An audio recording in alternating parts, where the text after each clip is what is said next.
Ryan just recorded a video which gave us a great overview of the Roman, Hellenistic, and Byzantine history of the city of Nicopolis, city of victory that Octavian established to celebrate, commemorate his victory over Antony and Cleopatra at the Battle of Actium, the Actium Games, the really cool ruins we just saw.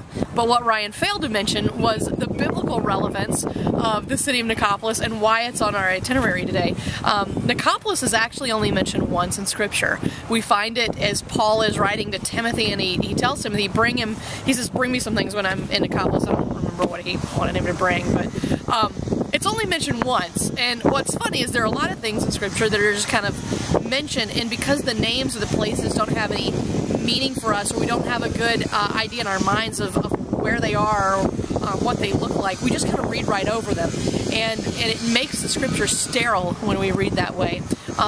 So I think for us, being in these places, walking in the footsteps of the apostles and the footsteps of the early church fathers, just really makes the Scriptures come more alive, makes it more meaningful and relevant.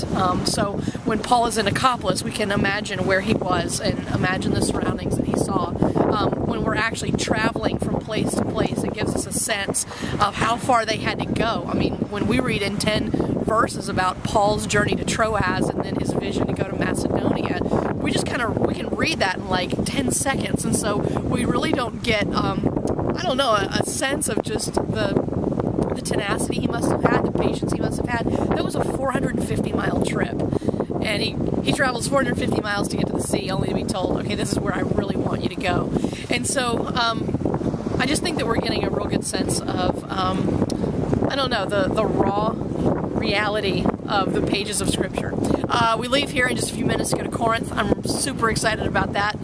There was a lot written about Corinth, and Paul had a lot to say to the Corinthians, so we'll catch you on the next stop.